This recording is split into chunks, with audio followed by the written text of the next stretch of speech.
Electro, Diglett, Nidoran, Mankey, Venusaur, Tacta, Fearow, Pidgey, Sea King, Jolteon, Dragonite, Ghastly, Ponyta, Vaporeon, Poliwrath, Butterfree. Tempest, you can't put this in my head. For those curious why Tempest is singing the Poke Rap, you'll have to check out, if you remember, you can check out the video version of the podcast intro and outro, or you can listen to the podcast intro and outro where we talk about the Poke Rap for a bit. And now it's properly in my head. I hate it. Anyway, welcome to the WrestleTalk podcast review of AEW Rampage and SmackDown. Yes, we do both. And also, we're talking about Rampage first because there's nothing to talk about on SmackDown. The takeover has begun. We weren't even going to talk about it when the show launched, but now it's already taken the top billing over SmackDown. It's all a plot. I'm making this happen. It's definitely going to work because there's not much to talk about SmackDown, and also there's a very interesting to talk about. It's an interesting thing to talk about with regard to AEW because there's been reports and rumors and speculation and people vying to have trios titles introduced into AEW for quite a long time, and now we're getting to a point where there's a lot of very prominent trios in AEW. For example, we saw on AEW Rampage Grand Slam, AEW Grand Slam Rampage, AEW Ram Slam. That's what we're calling it now. We had the trios match of the Superkliq, who are awesome because it's the Young Bucks and Adam Cole, versus Jurassic Express and Christian Cage, which was a really fun match in and of itself. But it did raise the question, now that we've got a very, very, very prominent main event level trio in the Superkliq, we've got a bunch of other teams that could come to the forefront of this as well, because you have various people. You can have a tag team plus one. The thing that I noticed about AEW, I know I'm realizing I'm starting about 7 different sentences at the same time here, but I have a lot of thoughts about this. One of the things I really like about AEW's universe that they've built is that everyone feels kind of interconnected at the same time, because you've got a ton of factions and stuff like that, but also it also feels like a lot of feuds cross over a lot of the time. So it always feels like people all exist in the same universe, as opposed to you are in this feud with this one person and you don't interact with anybody else ever until that feud is done, and then you go on to the next person. This all feels like it's a lot of people interacting in the same universe. So when they do throw people together into a team, it doesn't feel as fake. It doesn't feel as artificial. Like when Christian Cage started helping out Jurassic Express, you're like, oh, okay, cool. That's, he likes them. Cool. They're a trio now. Great. So when you have a lot of prominent trios like the Superkliq, and you can have people like 3 of the guys from Dark Order, and you can have Jurassic Express and Christian Cage, and you can have a lot of other teams that I probably should have written down because I thought of 17 before I started doing this. Best friends, and you have Orange Cassidy. Best friends and Orange Cassidy. You have 3 guys from from Inner Circle. You can have Jericho and Hager and Sammy Guevara as a team. Or you can have 3 guys from the Pinnacle, or whatever. You can make a lot of trios out of this AEW roster, and it won't feel very forced. So, do you think now is a good time to introduce trios titles into AEW? I do, actually.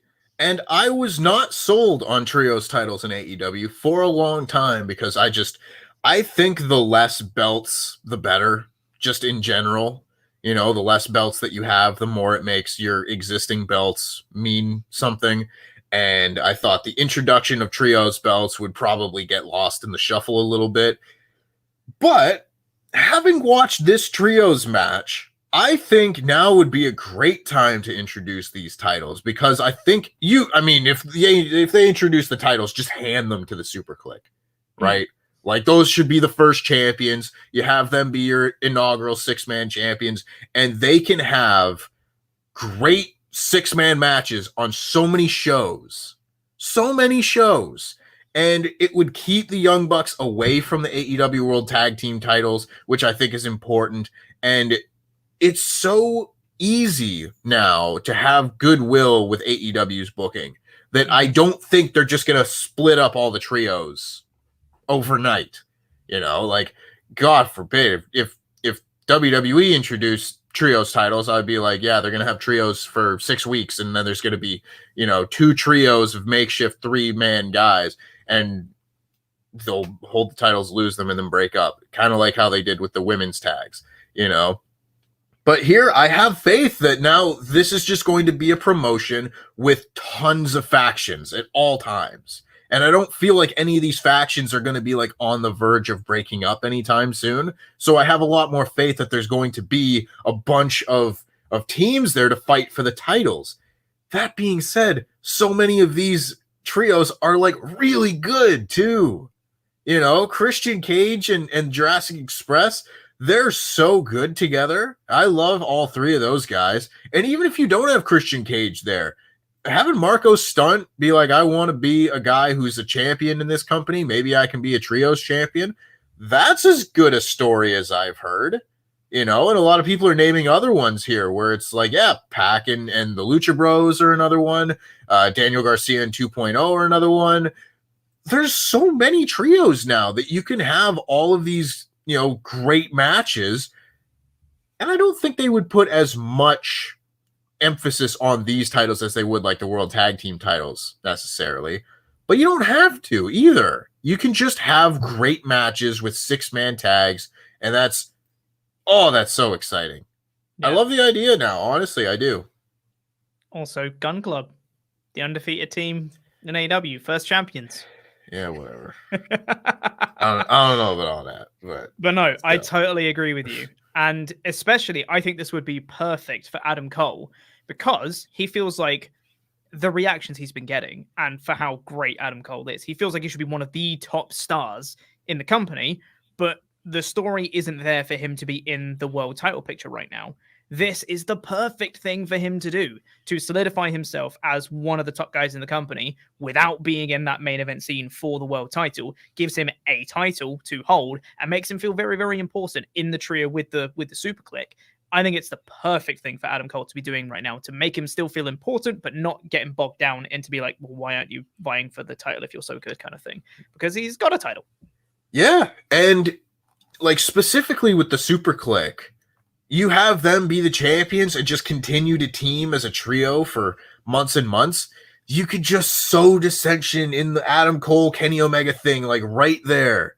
And you can do it slow. You do it over time. And it's just another thing that you could do, you know? It's just another storyline moment that you can add into the idea of adding trios titles. And it's just like, oh, it's just so exciting. The possibilities are all there. You know, you could do so many different things. And before that, I was thinking like, you know, you can have like Kenny Omega and the Young Bucks hold the titles and that'll be fine. But everyone's got different things going on. Now it's like, yeah, have the Superkliq be trios champions. That's a great thing for all of them to be doing. That would just serve so many masters. I love it. Yeah, I think it's a great time for them to do it. I think it probably would have been, even with all the trios that they have in AEW right now, I still think it would have been premature before Adam Cole came and joined.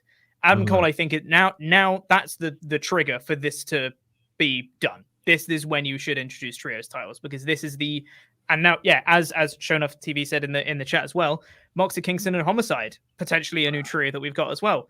Awesome. Really cool.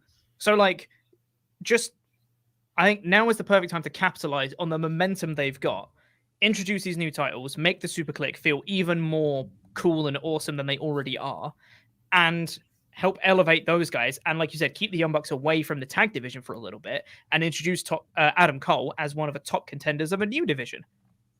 Everybody wins. Like there's like no downsides to any of this. Whether they can keep the momentum going, I think they will, because in the 2.5 years existence that they've had, or however long it's been now, I lose track. 2 years since Dynamite launched? Yeah, 2 years since Dynamite launched. 2 years since Dynamite launched, almost. They've had tons of factions. They've always had factions. And I don't see that trend stopping anytime soon. And if you've got factions, you can make trios very, very easily. So I think this won't end up like a division that has like 3 teams in it. This will pretty consistently have people wanting to contend in the trios division. I think this would be a really healthy addition for the company. Even though it is a lot of titles, I think they have enough people, and the amount of people they have on their roster is so stacked, and there's so many people, they could totally make it work. That to me is the thing too, where if they only had top level trios and you didn't have like the lower level guys that could take the falls, then I would be a little bit weary of it because it's like, Mhm. okay, you're a little bit top heavy in the division, but you've got so many teams down there at the bottom that you can beat on Dark. You can beat in the quick matches on Dynamite where it's like the Wingmen. I'm not a big fan of all of them, but like they're there and you can beat them. The 2.0 and Daniel Garcia team is together. You've got the Gun Club for that matter. If you ever decide to start beating them, like you've got the lower level teams to fill out the division and make it an actual division as opposed to just, a group of factions that now all have a title. I'm telling you, man, I think there's a lot of potential here. Yeah, it'd be great. I'd really, really enjoy it. Let's see what you guys think. Let's get into some of your Ultra Chats here. Make sure to send in your Ultra Chats at WrestleTalk.com/support. Get in all of those in, and we'll read all the ones that are $5 or up by the time the show goes off the air. Let's see. There was one that was actually submitted yesterday, probably meant for Wrestling Daily, that didn't get read out. Dana Holland says, disagree on the time calls. It would have been distracting. Let the draw be a shock. This would have been in regard to the Danielson versus Omega match and how the people didn't, or they apparently did call out the amount of time remaining, but got drowned out by the crowd. Maybe they should have done a better job of that. Saying that it would have been distracting if they did call out the time. I disagree. I think as part of the storytelling that they were going for, they should announce it more heavily. That's the story they're telling. But I agree with you. I agree with you. If you're going to do it, you have to do it all the time. That's the thing. Like you need the draws to kind of come out of nowhere, but they still need to be in line with the rest of your storytelling. You can't have the one time that you're going to do the draw be the time that you don't announce the time stamps. Yeah, exactly, I just think it all needs to be a bit more uniform. But I mean, they say that they did announce it in the building. We just couldn't hear it because the crowd was so loud. So yeah, fair play to them. Just sort out your sound issues, I guess. That's all right. Anyway, on to the ones from today. Legis King says, I was at Payback 2017 in San Jose, and on the card, Bayley defended the Raw Women's title against Alexa Bliss. And you wouldn't guess what happened. Bayley lost because WWE doesn't like hometown heroes. Oh my God. Did you see their tweet yesterday?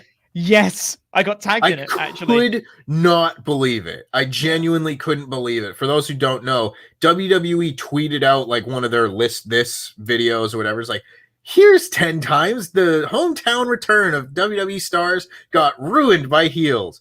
I was like, why are you advertising this? Oh my God. It's like when they put out the video ahead of Money in the Bank where they're like, oh, listen to all these people doing the what chant. I was like, don't encourage this. People have no idea what you're doing on this friggin' Twitter account. Yeah. Right. All of these baby faces that had a terrible time in their hometown, and then you watch this show and it's like, oh, Eddie Kingston's winning in his hometown, and here's Homicide, and everyone's having a really good time. Here's Santana and Ortiz. Yeah, everyone's just so happy. All the New York folk are back and they're winning their matches. And it's so fun. Funny. It's like a party. And then no, you've got Bianca Belair getting rocked in her hometown last week. Oh my God. Anyway. 69 Intangible Sadie Deegan says, what's up, guys? Stayed up late last night to watch Rampage, and oh wow, what a fun show. Taz and Ricky Starks on commentary is the best thing ever. Gave the show such a fun energy. I think that Cole kid is kind of over. Lol. Have fun retaining tomorrow, Pete. LIW. Thank you very much, Sadie. Yes, I agree. I thought that Ricky Starks and Taz. I think Ricky Starks last week kind of got drowned out a little bit on commentary. But him this week, with the combination with Taz, it was like, this is great. I really like this. This is a good combo. So yeah, I totally agree. And yes, what a fun show. And yes, you're going to retain tomorrow because you are the best. Sure am. I genuinely, if I'm being 100% honest, if I'm keeping it 100 right now, I think it's going to be 3-3, and I'm going to retain with Champion's Advantage again. Hey, Champion's Advantage. That's what it's there for. But yes, for a reason, man. But yeah, one of the only real criticisms that I've had of Rampage the first few weeks was the commentary and how it just didn't all fit. This week, I felt like they really hit on something. You know, Ricky Starks is excellent. He's a great talker. And then you put him with someone that he can properly bounce off of, like Taz. It's really good, man. I hope they keep this going for a long time. Yeah, man. 100%. I agree with that. And yeah, and I think also I don't like to be too mean, but also taking Jericho off commentary was probably a good call because he had a match this week, so obviously he wasn't on it. I just don't think he added too much to the commentary team. I'll be real. But yeah. Anyway, we'll get into more of your Ultra Chats later on. For now, let's get into talking about Rampage. We're going to talk about that first because, yeah. I wanna. Yeah, because I want it. It's my show, damn it. I get to pick. It's not always true, but whatever. Let's talk about this show, which started off. This was a special 2-hour Rampage Ram Slam, AEW Ram Slam, and this one was obviously recorded right after the Dynamite in the Arthur Ashe Stadium. Even so, crowd was super hot. Well done, New York crowd, for maintaining your energy for 4 hours of wrestling. Well done. Proud of you guys. Thank you for not making the show mediocre because of it. But it started off with CM Punk versus Powerhouse Hobbs. And I thought this was a very, very fun match. This one was, I think the first match with him against Darby Allin was under such a microscope to be like, has Punk still got it? Can Punk still go? Oh, that's a thing that Punk used to do. He did the knee. That's a thing that Punk used to do. Yeah. And it was looking up for all that stuff. Now we've kind of got past that and we know that Punk can still kind of go. Watching this match, just as like two wrestlers going at it, I thought this was a lot of fun. Really, really cool stuff. And this was like even close to the midpoint of the match. But one point where Punk goes for the GTS, Hobbs counters and does a wicked looking spine buster. I was like, yeah. I killed him. Yeah, just absolutely murdered Punk. I was like, that's a good spine buster you got on your Hobbs. Do that more. Oh man, popped big for that one. That was great. But in the end, Punk managed to hit a GTS and win. There was a nicely looking little botch where it looked like they kind of had a little bit of a miscommunication or a slip or something, as there was a top rope Hurricane Rana landing on their head. Bit tight on that one, but they recovered very well. It was a very fun, fluid match. Both of them looked great. Punk wins. Thumbs up from me. Yeah, I didn't really have too much to complain about in this match. Obviously there was the little bit of sloppiness there with the Hurricane Rana spot, but as long as you don't let it ruin the match, you can have a botch. There's a huge botch in the Kenny Omega Tomohiro Ishii match from the G1 a few years ago, and that's still one of my favorite matches of all time. So you can do it and get away with it. But for this match, I thought it was really cool seeing Punk like storytell again. He was wrestling, he was going after the leg, he was doing all these things, because there wasn't really a whole lot of that sort of thing in the Darby Allin match. There were moments for sure. He did the little Bret Hart okay moment, which I loved. Add an extra star onto that match, as it is. But this was just really fun. It was a fun TV match. These matches don't need to be like the crazy 5-star classic, CM Punk return to form match. It's just kind of like, he's there and he's wrestling. And that is enough for right now. He's not wrestling Kenny Omega yet. He's not wrestling any of the really top tier guys. And once we get to that point, then you hope for like a 4.5, 5-star match. For now, just a good performance on Dynamite or Rampage is more than I need. And Will Hobbs just being involved in this is so neat. Because 18 months ago, who had heard of Will Hobbs outside of his little independent territory? No one. No one knew who Will Hobbs was. And now he's wrestling CM Punk in his TV debut. Wow, that is so cool. And I love that they're giving young guys that opportunity to have those like big kind of career moments. They don't need to win, but just being involved in it is such a big step for them. And also, just a very quick point as well. It's not necessarily just about the quality of the TV right now, because obviously we're reviewing the TV show as a show, right? And the quality of the show as it is right now. But looking to the future of AEW, Hobbs getting the experience of wrestling someone like Punk and being able to, have feedback from Punk about his match afterwards and things he should work on and things like that, that's going to make Hobbs a better wrestler, which means that the future of AEW is going to be even brighter. It's just good cyclical stuff, man. It just makes everyone better in the long run. It's so great. So good. And I just very quickly want to bring this up because it kind of blew my mind a little bit yesterday. I had a video pop up in my suggested section on YouTube, and it was just called CM Punk at his best, which was a little bit cheeky, but it was CM Punk in training, like old footage of him training. Like Jushin Thunder Liger was there as like a trainer or something. So I don't know what year or where or when this was, but man, like it was rough. This was like CM Punk just doing rolls, like your first day of wrestling training rolls, and he couldn't do any of them. Damn. And I was like, there really is hope for literally any wrestler. If you, this is a message to all of you wrestlers out there. If you go to your first day of wrestling training and you can't quite get those rolls, keep at it, because CM Punk couldn't do them either. And now look at him.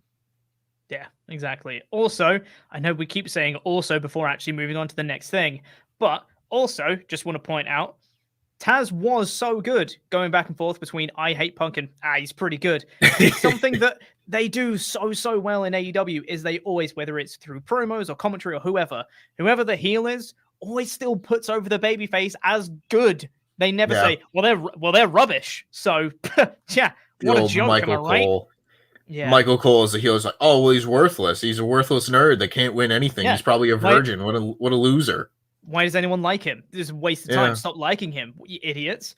I really like that, yeah. And it was like in matches later and stuff like that as well, of people being like, when people just take sides on the thing, and they were like, oh yeah, this is great, he's getting beaten down, and then he's like, look, he's gonna win here, and it was like a near fall, and he goes, oh, I spoke too soon. Yeah, I guess he's still got heart in him or whatever. Like, it puts over that the guy's still fighting to be in the match. It's like, yeah, this is great. You're putting over your baby faces while still not liking them. It's a good mix, because you can't help but appreciate they're good wrestlers, because guess what? They're good wrestlers. That's it. Oh man, it's I can't believe how easy it is to not screw it up. Yeah. I opened the edited review, and I said AEW makes it so easy to love pro wrestling. And it's because I don't get pissed off at like stuff like the commentary. The commentary, the camera work, where every so often, I stop and appreciate it a little bit more when I watch an AEW show, where I was just like, you realize that the commentary is good, and you just kind of go, this is what it's supposed to be like. This is bliss. Yeah. Anyway, we should probably speed things up, because otherwise we will be here forever. We got a little video package with Thunder Rosa, Jade Cargill, and Nyla Rose next. They're going to be having a triple threat feud, which is cool. Great stuff. Looking forward to it. Yeah. It should be really, really good. We then got the match that we had mentioned earlier of the Super Kliq versus Jurassic Express and Christian Cage. So much fun. Lots of fun spots. Boom, etc. You know it's all about the boom, which is also, if anyone missed it, the boom is now Adam Cole's finisher. It's just called the boom. Now, look, I don't like to outwardly just crap on everything AEW does too much, because they have a lot of goodwill with me. The boom is a really bad finisher name. Please change it. It's not good. No, I love it. It's so dumb that it comes back into good territory. The boom. I love it. I love it because it's so dumb. It just needs to be called the something boom. Or like, I don't know, just anything. Oh my god, call it the Baby Boom. The Baby Boom's an actual thing. That's a terrible name. Yes, That's terrible. Yes, it's awful, Tempest. I know it is. It was more of a joke. But just, the Boom's not great. The Last Shot is just better as a name, I'd say. I don't know, man. Did somebody say boom? Yes, I love that from the edited review. It's very good. I mean, if the crowd start actually yelling boom when he hits it, maybe I'll forgive it. But right now, it's just the boom. It's just it's like when Daniel Bryan introduced his running knee and they went the knee. It's like, that's not good, is it? Or the stomp. The stomp. The boom. I don't care. Man. It's so dumb that I love it. And I love this match too. This is a great match. This was a really fun match. Obviously, Super Kliq won. Really, really cool.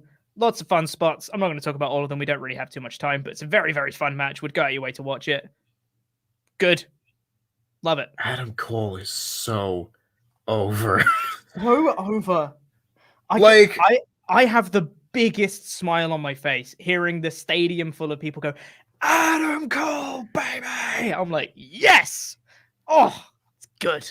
it's so cool. Like, I don't know what my expectations were of Adam Cole coming into AEW, but I was like, I don't know if he'll be like, the AEW World Championship tier of guys, like right off the bat. He's been in NXT for a long time. That might have to kind of build him up a little bit, put him with the Young Bucks, do whatever.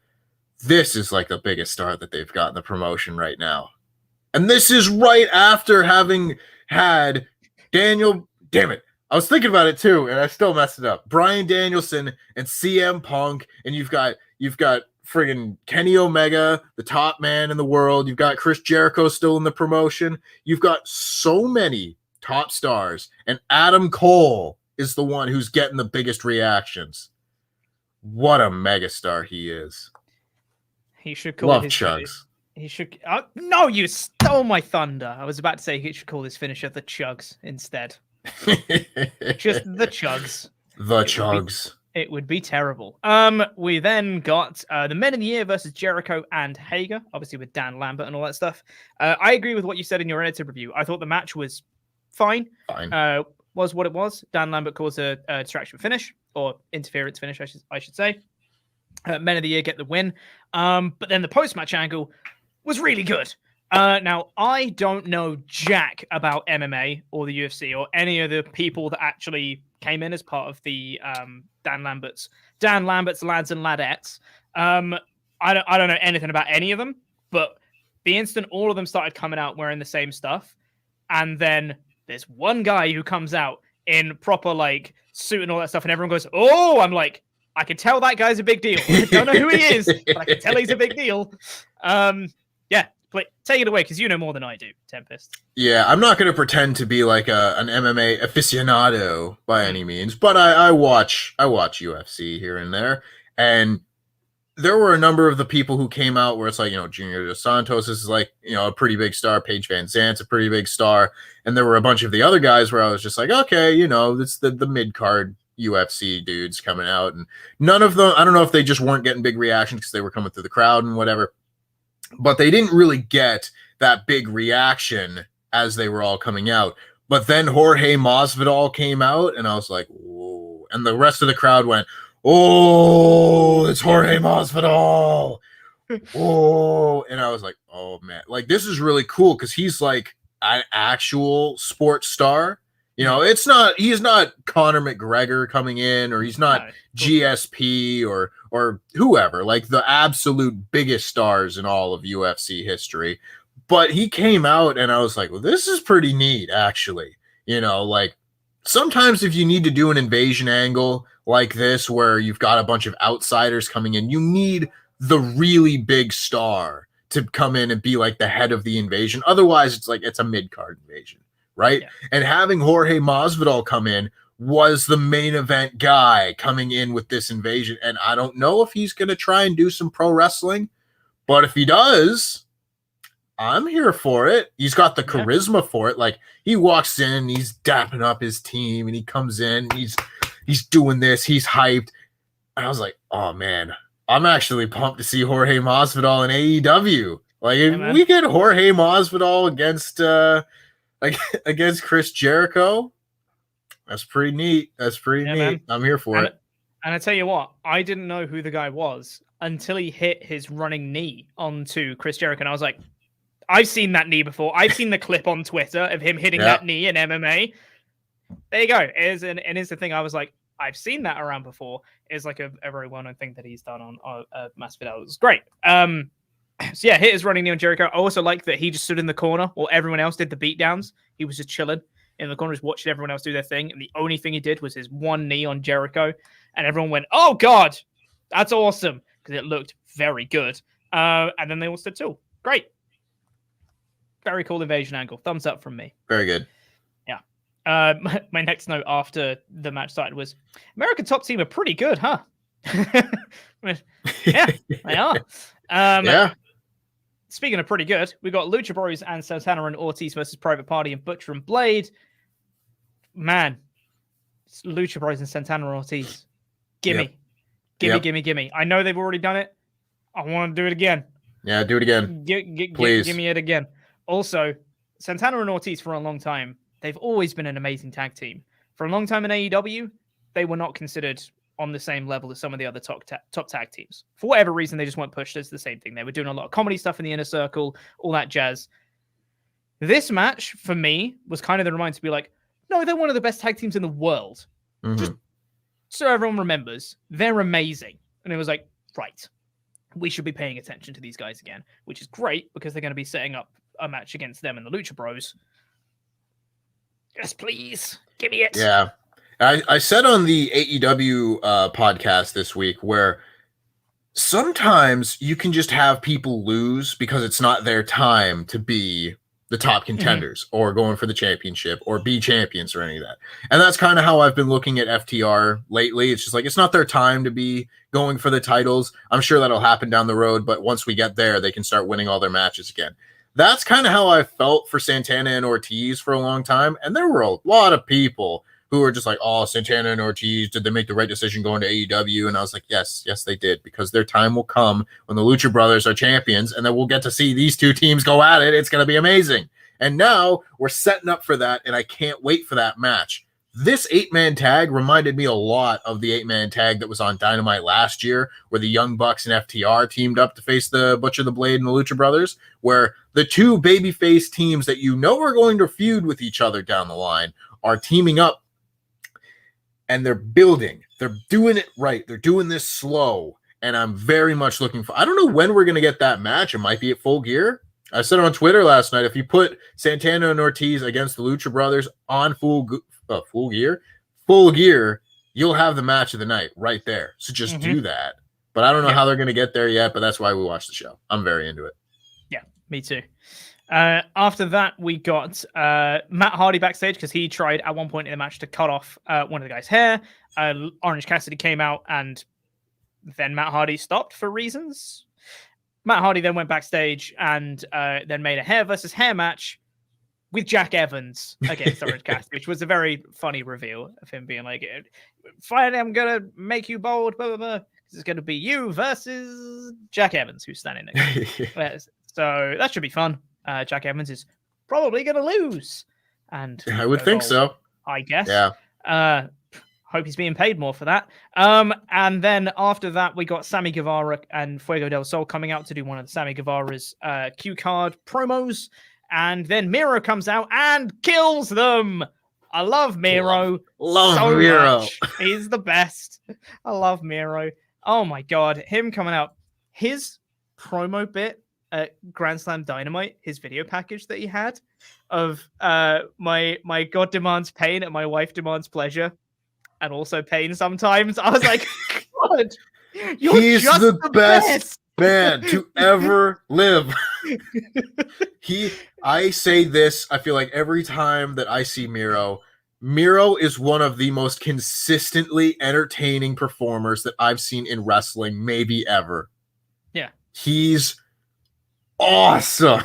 He's so good. Awesome. He just kills both Sammy Guevara and Fuego del Sol. Absolutely tosses Fuego del Sol off the stage through a table. Really cool stuff. Does the game over on Sammy Guevara. Yes. Big thumbs up from me. So it's so simple. It's so simple, but it's just great. And that's all you need to do to set up a match like this is have the big monster heel, kill the two smaller baby faces, and then you want to see the match. And I already want to see the match because Miro is perfect. Yeah, so good, so good. Andrade cut a promo saying that Jose won't interrupt in his matches, but he did interfere in that one match. Yeah. He had a stun gun. Anyway, and he wants to fight Pac again. Sure, whatever. We then got Penelope Ford versus Anna Jay, which, as you mentioned on your Reddit review, is probably the weakest thing on the show, but it was still all right for what it was. Decent little match back and forth, but the Bunny caused interference, chucked the brass knucks to Penelope Ford, who smashed Anna Jay across the face and got the win. Ty Conti came down afterwards and also got a brass knuckle shot to the face for her troubles. Was what it was, but it was all right. Yeah, I didn't quite understand why Ty Conti wouldn't have come out earlier to like run off the bunny. I think that was just a bit of a misstep there, but the match itself was fine. It's still like I don't really even know why these two are feuding. These two little teams are feuding. They just kind of are, which is like okay, fair enough. Sometimes you don't need a whole lot more storyline to it, but I'm not super into it. I'm more interested in like the Dark Order stuff as a whole. I wish that they would put more of that on television because a lot of the big storyline moments have come on Dark and Dark Elevation, which I don't really watch week to week just because I don't have time. But I thought that this was like very interesting because I would imagine we're getting close to the return of Hangman Page, getting decently closer, I guess. And once he comes back, we'll get like the real big storyline beats of this whole thing. Until then, we'll just tease dissension and whatnot. But more of that is good for storytelling, and I like that they treat Anna Jay as an actual part of the group. Yes. She is just a member of the Dark Order. She's not like, oh, it's the Dark Order's female friend or it's their valet or anything. It's like, no, she's just part of the group. Her matches mean as much to the Dark Order as any of the other matches, and I really like that. It's very refreshing.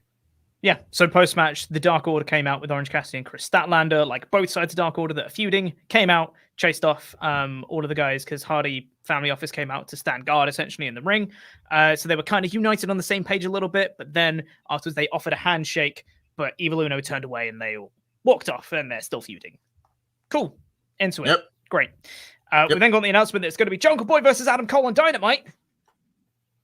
Yay. So exciting. That's good. That's very exciting. And then we had the main event of Archer and Suzuki versus Kingston and Mox. So much fun. Lights out match. New York. Yay. Homicide was there. Yeah.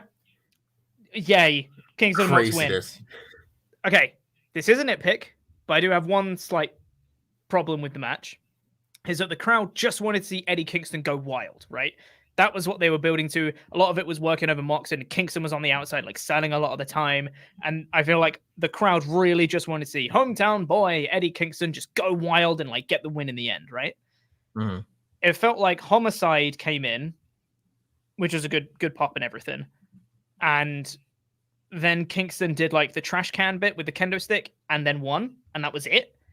And I feel like they probably should have had more of Kingston just like hitting moves. Here we go. Here's Kingston, and he comes up to some like big comeback from Kingston with the help of Homicide or whatever. And it's Kingston and Homicide, and they go crazy and hit these more moves. And then Kingston does another thing, and then he does like kendo sticks and a trash can, and then he gets the win. I feel like you just needed more of the crowd soaking up Kingston, because I feel like this was his match, and then it kind of just became it's the Homicide pop rather than Kingston's homecoming, if that makes sense. That I still really enjoyed the match. It was just a nitpick I had about it that I would have preferred Kingston to get more of this match personally. Yeah, fair enough. I mean, I think it speaks volumes that they allowed him to be the one to get the pin as opposed to Jon Moxley or Minoru Suzuki or whatever you were going to do. I like that they were able to give him that big hometown moment. Of course, like Homicide's there now, which is like, that's really interesting. I'm interested to see how they get to use him going forward, because it's like it's another signing, perhaps. I don't know. I haven't seen the graphic that Homicide is all elite, so we'll see. I don't know. This might have just been like a one-off or another like Minoru Suzuki come in, do a few weeks and leave kind of thing. But I'm very excited for all of it. Eddie Kingston and Minoru Suzuki wrestled on national television, and that is just the most incredible sentence that I could possibly say in 2021. Yeah. Like, that's everything that I want out of pro wrestling right there. My boy Eddie Kingston from the days of Chikara, going all the way back, longtime fan of his, and Minoru Suzuki are wrestling in a stadium in New York City on a big show on national television. Boom. Like, boom. Boom. The boom. The What more can I ask for? Genuinely, I saw that and I was just like, I'm content. I'm at peace. I have a show where I get to see craziness like this, and I'm super happy about it. Yeah, totally. I was really happy with this show, I'll be honest. Yeah, I thought this was a great show. following on from the Dynamite as well. Awesome stuff. AEW are on such a roll right now. Such momentum. Really happy for the company. Big thumbs up from me. Yeah, I'm giving this show like an easy 5 out of 5. You know, I was a little curious going in because like there were a few matches announced that I was really looking forward to, but there were also a few where I was just like, yeah, you know, it might be good, might be okay. But they pulled off just a really, really, really good show. And they've done that a lot lately.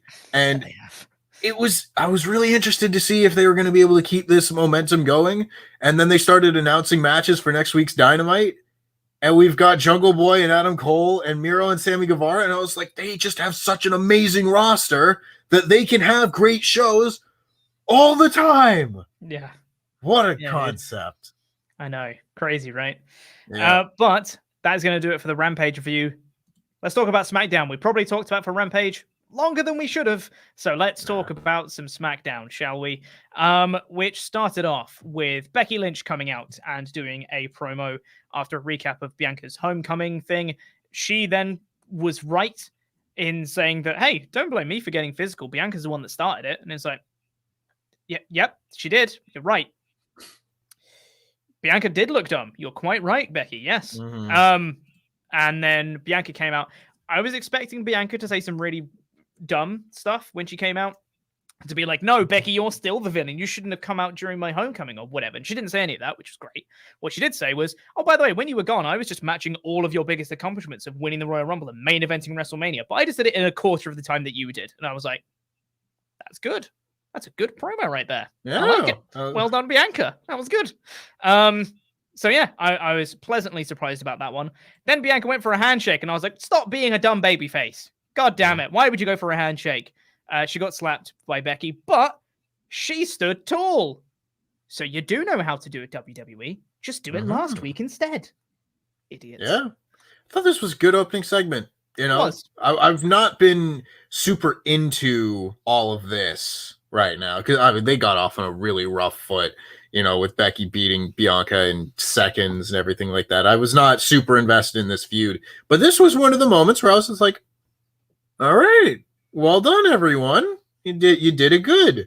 You did it good. And it made me want to see the match a little bit more. And I have not been super into seeing Extreme Rules to this point, but now I'd be like, I would tune in to watch this. Yeah. It was good. Well done. Yeah. Backstage, Nakamura and Boogs are warming up for Nakamura's IC title match. And also Toni Storm is there. Poor Toni Storm. And then she doesn't get to be on the rest of the show. Nakamura then faced Apollo Crews. My first note is Pat McAfee is very funny. We got a picture-in-picture promo from Apollo Crews. I actually really enjoyed this match. I thought this was a very good match. I really enjoyed the ending sequence of this, where Boogs hit hit like a deadlift suplex onto Commander Aziz on the outside, and then there was like it was like counter to the Kinshasa, counter to Apollo's move. Then Nakamura went for an armbar as part of his counter, which then got countered, and then he countered that counter into a roll-up for the Nakamura win. And I was like, God, that was awesome. That was really smooth, like ending, really, really cool. And Nakamura got the win. Was good. Do more stuff like this with your mid-card, because I thought this was very good. Yeah. I mean, we've been saying for forever that all you need to do to have these shows be good is to have long matches. You know, just long matches with good finishes, and you're not going to run off as many fans. And they did that in Madison Square Garden, and they did a little bit of it here. You know, the main event was given plenty of time, and it was a good match. And this match was given enough time to actually be good. I don't need to see Apollo Crews challenge for the Intercontinental title anytime soon, you know, because it's been done to death. But for one last match, it was like, okay, let's see this and then move on. I thought this was very good.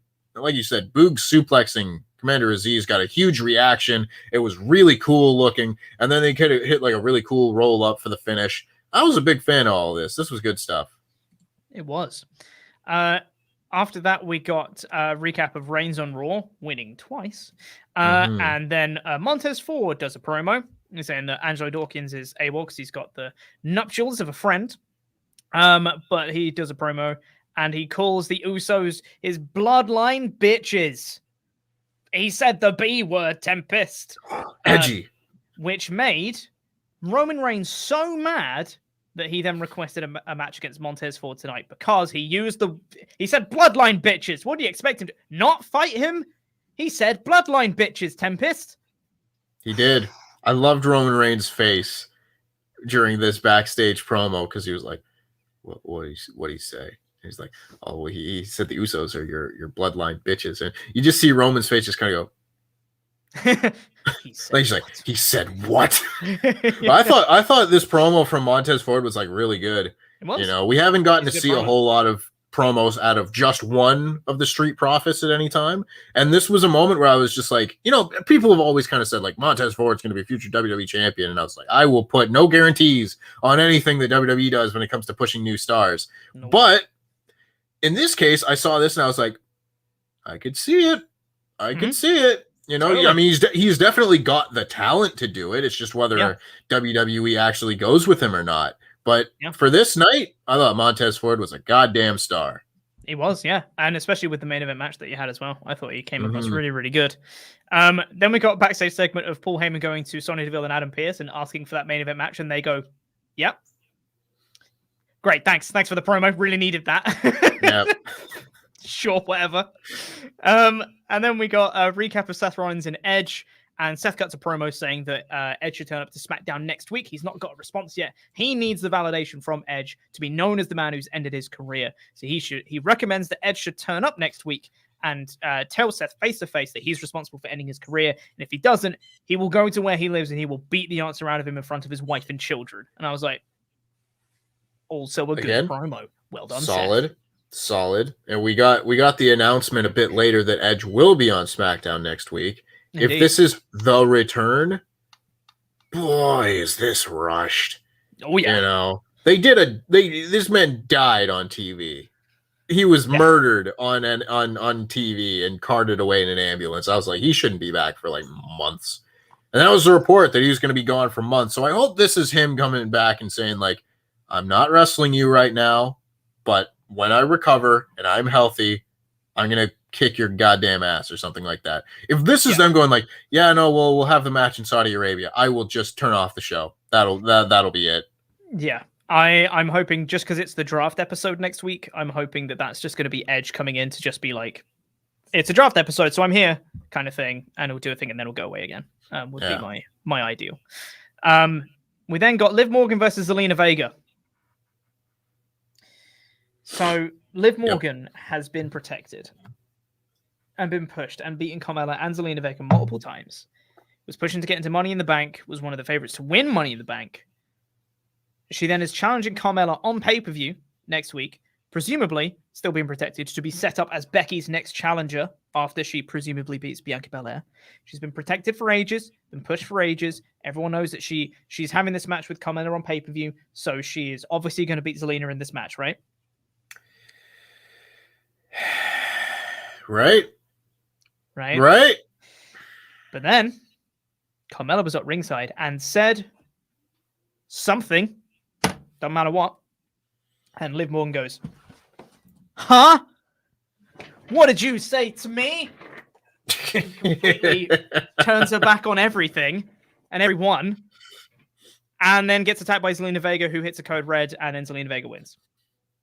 This is the first match that Zelina Vega has won since she returned to WWE. And it's beating, and it's beating the person who has a pay-per-view match on Sunday. That's the thing, because like I know that there's going to be someone out there who comments like, "Oh, well, you guys say that Zelina Vega never wins her matches, and then she wins a match, and then you're still complaining about it." Yeah, I was of course. There's a way to do both. You don't need to sacrifice Carmella and Liv Morgan's match at the pay-per-view just to give Zelina Vega a meaningless win. Woo! Yeah, whatever. It's WWE booking at its finest with some fine ass WWE camera work when the beatdown where I was like, I'm getting motion sick. Stop with the zooms. Stop it. It's so bad. -1, taking points off. Oh, Lord. Like, yeah, whatever. I don't care. It's stupid WWE booking. This was the moment that took me out of the show. Because until this point, I was like, oh, yeah, SmackDown's doing well this week. And then I saw this and I was like, oh, you ruined it. Never mind. Yeah, it's broken now. Here's my notes. Let me just say, if Carmella causes a distraction and Zelina wins, I'm going to be an angry man. Zelina wins with a code red after a distraction. For F's sake, WWE, why can't you tell stories?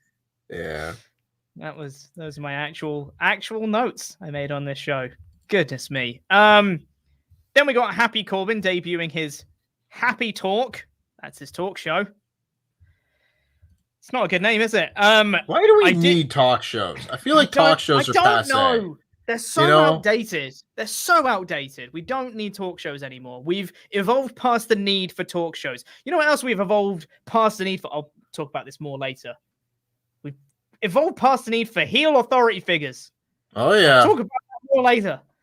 Oh, anyway, Happy Talk. Happy Corbin's here. I still like Happy Corbin. Him coming out and saying that he needs to have a really good first guest, and his first guest is him, and then he changes seats to go sit in the guest seat. I thought that was very funny. It got a laugh out of me.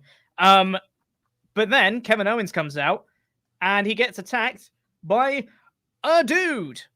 It's Riddick Moss, everybody. But it's a dude who's now Corbin's stooge, I guess, and he was laughing like Corbin does, but without the charisma of Corbin.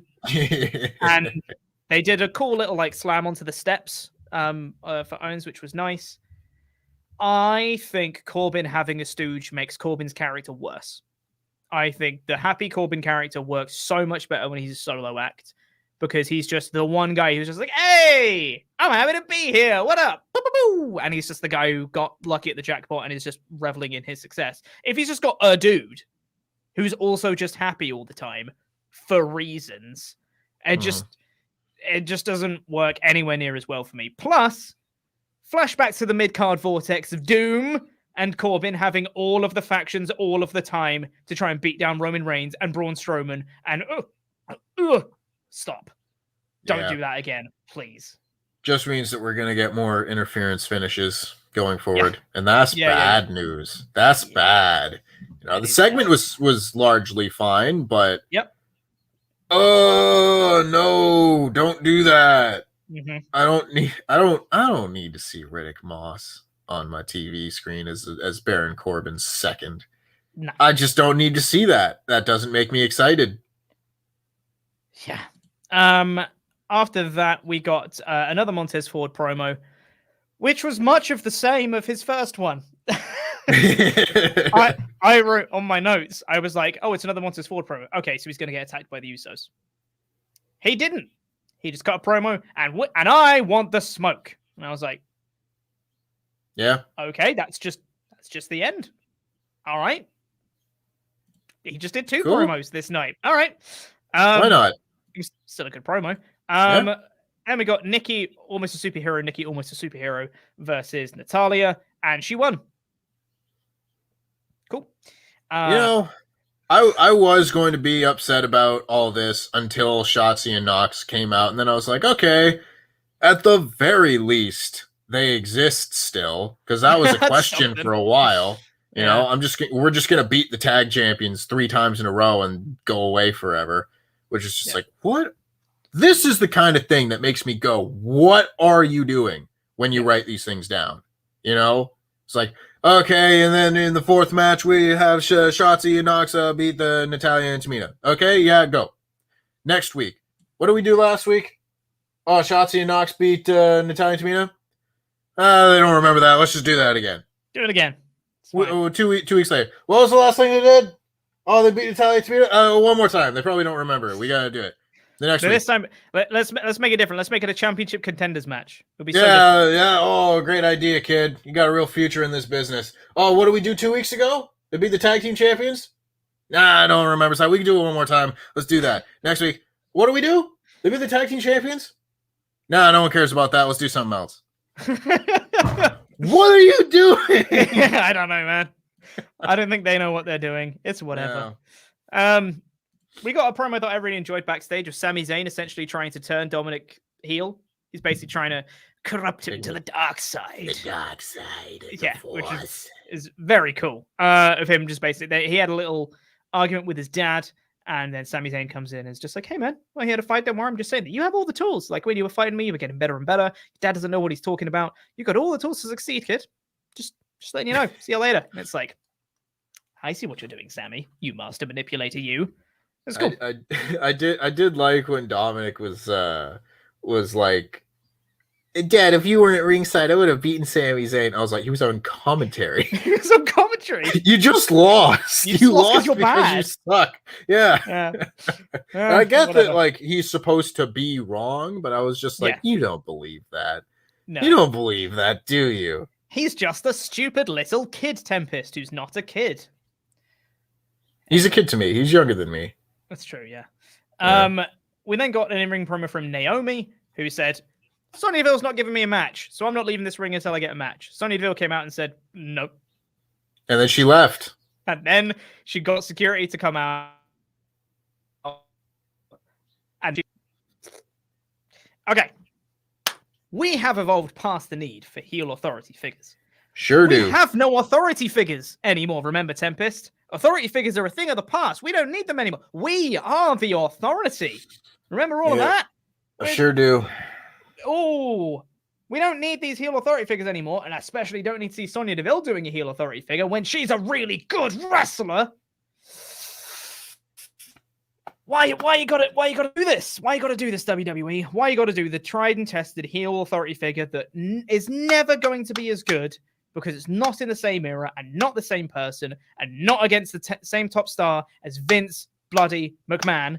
It's never going to be the same as that. It's never going to be as good. Stop doing it. For God's sake, man. Yeah. Ooh. I mean, there's a lot of people who really like this storyline. And I think from like just a general storyline perspective, they're doing a good job of building it and making you want to see this match and everything like that. That I think is fine. Yes. I do want to see Naomi and Sonya Deville have a match. That's fine. That being said, there are few things in pro wrestling that I hate more than seeing the authority figure run down the babyface wrestler and get no comeuppance week after week after week after week after week. And then you build and then they get it one time and then that's it. The reason that Steve Austin and Vince McMahon worked was because Steve Austin got the comeuppance on Vince McMahon every show. That's if you had Vince McMahon make Steve Austin's life hell for 10 months of the year, and then they build to WrestleMania and he gets one stunner on Vince McMahon at WrestleMania, WWF would have gone out of business. Yeah. Would have gone out of business. The only reason this company exists is because you did this right. And it doesn't matter now because they can never go out of business anymore. And then and now you get stuff like this where it's just like, yeah, like the storyline is fine, but I've seen it so many times that I don't want to see it anymore. Yeah, exactly. I think it was fine what they were doing before, where Sonya wasn't being a heel necessarily. She was just being a bit like flippant about Naomi being there. She was like, oh yeah, don't worry, I'll get back to you. I'll give you a match at some point. Now she's just a heel GM. And it's like, well, why? Like, you could have done a much more subtle story, which points for subtlety. I'm always a fan of that. And also, it could have been much more interesting of Naomi just being like, for God's sake, I'm just being overlooked. Like, I know you're busy, but please give me a match. It was like that was the really cool dynamic they were going with. Because, yeah, Sonya Deville is busy. I totally get that. But Naomi really wants a match, and Naomi's great. You probably should give her a match. You should make time for Naomi. And it's like, Naomi's right, and Sonya Deville has a reason for not putting Naomi in matches. She's busy. She's got other stuff going on. Got all this crazy stuff with Brock Lesnar and Roman Reigns and Demon Finn Balor and all that stuff. Oh, this is crazy. I've got so much on my plate. Totally cool. Get that. When you just come out and just be like, no, I don't want to give you a match. Why? No. Now you're just a heel. Now you're just a dick for no reason. I don't know, man. I'm so over heel authority figures. I don't want to see him ever again. I just so done with them. Stop doing it. Also, Naomi, if you want a match, just call someone a bitch. That's how matches get made in WWE these days. All right? Yeah. Yeah. It's the power word. That's the part of it that I don't really understand is just like, why has Naomi been singled out like from the beginning? You know, it's because you got people on this show that never freaking win. Zelina Vega hadn't won in a year, and she keeps getting matches. And then you've got Toni Storm hanging around backstage, and they don't give her matches either. So how about instead of having this segment, you just have a match? It's simple, whatever, doesn't matter. Doesn't matter. Uso stare down with Alpha Academy backstage. That's a new match, I think. Maybe. Yeah. Cool. Neat. And then it was the main event. Oh, Pete. It was cool. We'll talk about that in a minute. Let's talk about pacing. Let's talk about pacing. I know we've just hit the hour mark in this show, so I'm going to overrun. Let's talk about pacing, because no one seems to care about this, and I understand that. I understand if you don't care about the pacing of the show, but I care, and this is my review, damn it, so I will talk about it, because it drives me up the friggin' wall, okay? Montez Ford comes out for the main event. He makes his entrance. It cuts to an ad break. It comes back from the ad break. We get a recap of Bianca and Becky from the start of the show that we've already watched. Right? Cool. Becky then cuts a promo saying she's going to break Bianca at Extreme Rules. Cool. Solid promo. Liked it. We then cut back to the ring and Montez Ford music is still playing. And then Roman Reigns comes out. During Reigns' entrance, we then have a full rundown of the Extreme Rules card and all the matches that are on it. Roman Reigns is still doing his entrance. The bell rings. We get 1 minute. I timed it. 1 minute of match. And then we cut to another ad break. Trash. Sort it out, WWE. Sort it out. Like, I don't understand. Like, I said this in my edited review. This isn't breaking news. But it astounds me how little WWE cares about in-ring wrestling. Like, you're a wrestling company. And I know they don't think they're a wrestling company, but you're a wrestling company. Put some freaking wrestling on your show. Like, all you have to do, for starters, I don't think you needed the recap of Bianca and Becky. But if you really want to keep it in, just do the recap first of Bianca and Becky, have Becky's promo, do an ad break, or you can have Montez Ford's entrance first and then an ad break if you want. Either or.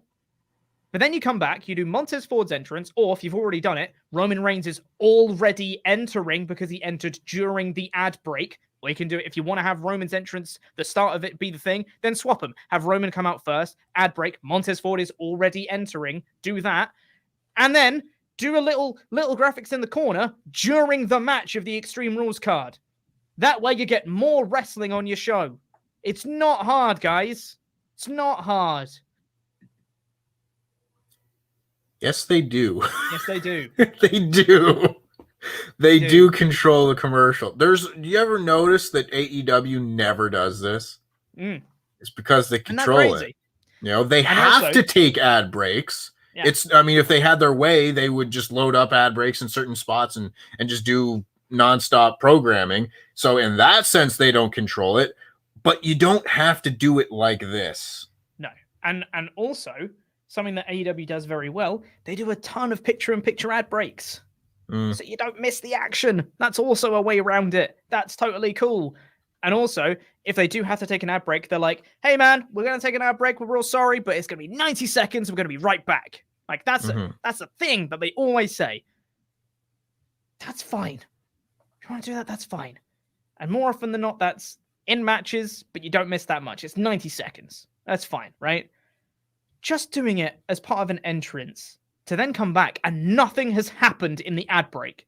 That's the thing. Time stops in WWE when an ad break hits, unless it's during a match. That is baffling because you only have so much time on your show. Make it be real. Ah, man. Yeah. Just sort out your pacing. I said it in the editor review, it makes me feel like something is always off when I'm watching. Something feels weird. Something feels wrong while I'm watching it. And I can never quite put my finger on it. It's this freaking pacing. It's stuff just being all over the place and out of order. And I just... Man. I don't... It drives me insane. It drives me insane. It drives me nuts. This is... Like, I say a lot of the time, it's like, oh, well, if I have number one pet peeve about WWE, I say that about like 9 different things because every so often something else will come up and I'd be like, oh, I hate that. This might be the biggest one. You know, just general not understanding how to block out your show and put emphasis on the right things. I guarantee you, people don't care about a 10-minute Roman Reigns entrance. Oh my god, his entrance is so long. I love Roman Reigns. Please make your entrance shorter. They don't care. And if they do care, it's certainly not as much as you think that they do, WWE. No one cares to watch Roman Reigns slow. It's not the friggin' Undertaker's entrance. You know? It's not the Demon Finn Balor entrance where it's cool. He just walks to the ring. And that goes for everyone's entrance. Like, you can cut the entrances and show the match.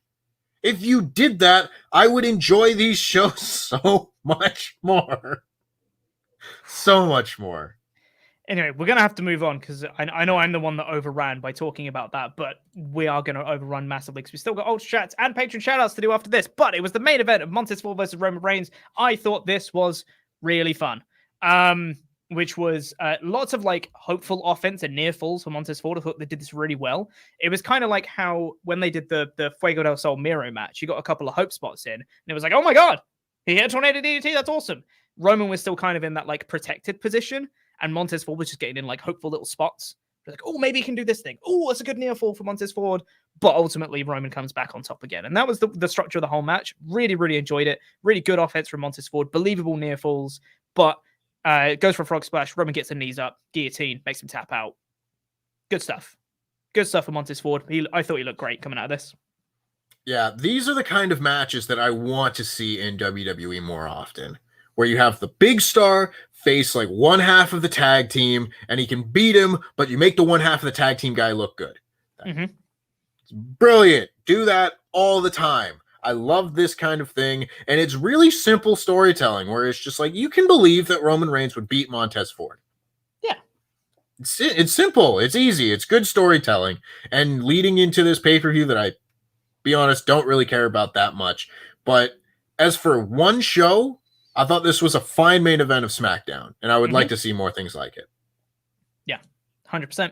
Also, I don't know whether it was just me watching. Maybe I just didn't hear it because apparently it got a big reaction. They were in Philadelphia, and Paul Heyman said, that's not enough for his sins. His sins being, as a reminder, he said, bloodline, bitches. Mm-hmm. It's not enough for his sins. Shock. I know. You should show him what it means to go extreme. Because they're in Philadelphia, and everyone went, "Hey!" I was like, I think it's finally died. Maybe. Oh my it's God. Been 20 years. There was basically no reaction to this at all.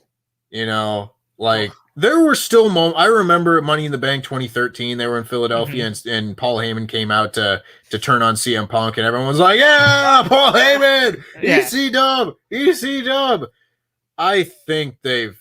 I think people have finally moved on. You know, there's still the respect for it. Obviously, it's just like, hey, you did something really cool here. But it's not, for a long time, it was like, ECW was great and it died, and now we're stuck with this crap WWE show. We're going to chant EC Dub. Now we've got another promotion to chant the name of. Yeah. You know? And that's fine. Yeah. But then Usos come out, beat down on Montez Ford a little bit. He gets put through a table. Demon Finn Balor comes out and spooky. He's on the turnbuckle. Whoa! And then he stands tall to end the show. Cool. Yeah, cool. It's whatever. It's nothing new, but I've never been a fan of WWE main roster portrayal of the Demon, where it's like, it's the Demon. It's like, it's just Finn Balor with goddamn face paint on. Yeah. You know, I prefer the NXT version of the Demon much more, but c'est la vie, it's been like 5 years. That version of the Demon is long since gone. So it's fine. I thought I was going to do like a bit on this show saying like, oh, Pete, ask me who Roman Reigns is facing at Extreme Rules. Oh, it's Brock Lesnar. Oh, it's not Brock Lesnar. Oh, it's Big E. Oh, it's not Big E. Finn Balor. That's news to me because like I feel like Roman Reigns is feuding with a million people right now, and Finn Balor is the one I care the least about. But then they did this angle, and it was fine. You know, it wasn't like incredible. I wasn't like, oh my God, I got to see this match. But I was like, okay, they did something to build it up, which is better than what they had been doing. So, what can you do? Overall, this was an episode. It was all right. Did it make me more excited for Extreme Rules? Not really. No. I will say that this is better than a lot of the SmackDown episodes that we've gotten of late. There was good wrestling, there were good promos, there were a number of good segments in a row, which also helps. You know, maybe I'm being generous, but I'm going to give this a 4 out of 5. I think you are being generous. I'm giving this a 3. I thought it was fine. And especially it goes down a little bit because it's a go-home show for a pay-per-view that didn't make me excited for the pay-per-view. It's failed at its purpose, essentially. But it was mostly fine. There wasn't anything too bad on this show. It was mostly harmless. Mm-hmm. That's what I'd say. I need to start doing Rampage polls. I've done a SmackDown poll, but 60% of people voted for a 3 out of 5, 17% doing a 4 out of 5. Yeah, there you go. Yeah. Somewhere in that kind of 3 to 4 range seems to be about right. So yeah, I think we're on the money with our opinions today. Right on. I just like some good wrestling matches, you know, and I got them. Good wrestling matches, good promos. I was like, maybe I was just so disgusted with like last week's episode of SmackDown. I was just like, maybe this show sucked. This show so much better than last week. It's got to be a 4 out of 5. Maybe. I don't know. Also, just want to say that Denisha Lane, Oil, will not win the Jam That Championship on Sunday because I'm going to retain. I'm defending my Jam That Championship against Oil. We are the champions. LIW, we are going to be retaining our belts because I'm going to win, etc. Anywho. I don't have a belt. You've got a crown. It's fine. Close enough. Let's say thank you to some very special people. And those are our $25 and above pledge hammers on our Patreon page. If you've not been to our Patreon page yet, you should go check it out. There's loads of really cool bonus content. We're going to be doing WrestleTalk After Dark next week, where a bunch of us get on a call and just drink and chat nonsense for a little while. It's good fun. And if you pledge at the $25 or above tier, you get your own custom wrestling nickname, and it gets read out on a show, much like this one. So thank you to Wingsuit Simpleton's bestie, Stickman Fran. Woo! Thank you. What's love got to do with it? Matthew Turner. Amazing. Thank you very much. So glad you sang that. Name of your 2000s pay-per-view, Chaos Rising. Woo! Yeah. Genuinely sounds like a Ring of Honor show or something. Mm-hmm. Tower of London, Nigel Morris. Tower of London. I always liked it when Nigel McGuinness called that on commentary when it was on NXT. Daylight Robbery, Rob James. Woo! Yeah. Thank you. Kevin Wakeham. Yes. Thank you. Starbucks, Stephen Costa. Woo! Yeah. Thank you. Arnie K. The K stands for the coolest dude ever. Sure does. Coolest dude ever. The Findicator, Finn Brennan. Woo! Yeah. Thank you. Michael Misselin Makees. Mislayan. Whatever. Close enough. That makes the pun work, you see. There's nobody lesser than Brad Slesser. Yeah. Thank you. And Ryan, the Chronicles of Zernia. Yeah. Thank you very much, all of our $25 and above pledge hammers. Let's get into the rest of your Ultra Chats here. There's a few here. Lakshmi says, I guess it was okay to book Bianca to get the upper hand as it wasn't her hometown. Also, I have to say, despite winning, Roman Reigns made Montez Ford look good, and Zelina Vega won. Yay! It's sad that this is the reaction considering Malachi Black's last week. What's wrong with Malachi Black last week? He won. Yeah, he was good. He beat my man Cody Rhodes. I enjoyed him using the Black Mist, especially after learning more about the Mist from Laurie's explained video. Go watch the Mist explained video that Laurie did on Parts Unknown a while back, because the Black Mist is actually part of, like, the mythos of the thing. Like, the different colors mean different things, and it's cool. It's not just black because he's got black in his name, so Black Mist. It's like an actual thing. It's cool. I enjoy it. Indeed. Lakshmi again says, how to fix WWE, Vince, Shane, Stephanie, and Hunter open Raw. We're sorry, people. From now on, we're going to give you what you want, starting with edgy NXT, pal. Also, it's all Adam Pearce and Sonya Deville's fault. They're fired, by the way. They do it, too. They'd be like, it was these guys, these on-screen authority figures. It was their fault. You're the authority. I'm going to make such a video one day about the We Are the Authority moment. Oh, Genuinely. Just a super cut of all of them back to back, stitched Yeah. together. Great. That honestly, I'm not going to go off in a total tirade here, but the Triple H promo, me and my friend Mark are going to stop watching. I hate that promo with such a fiery passion, and I feel such like vindication that now their ratings are in the tank after that. I was like, oh, congratulations, dumbass. Saying all your fans are idiots and they should all stop watching, and then they stop watching. Ooh, who could have seen this coming? Yeah. Shocked Pikachu face, right? Yeah. Lakshmi again says, Vince on the phone today after Grand Slam Rampage. Hey, Dwayne, no questions asked. Here's a fat check, pal. Just show up at Columbus tomorrow night. 10 minutes later, hey, Mark. Also, I so want to see what happens to Ollie after Extreme Rules. Me too. Me too. It's going to be good. It's going to be good. Marcel Dura, hello, says, second night in a row of WXW wrestling I can enjoy with our beloved Mayor Dan. Watching live wrestling is simply another experience than watching from the screen. Question, what will be your next live show, or is it not decided yet? Hashtag LIW for life. I have no idea, but thank you. Yeah, I don't know. I'm kind of live showed out after the All Out week, just because like it takes a lot right now for me to go and see a show. It's a whole venture. If AEW comes to the UK at some point, probably that.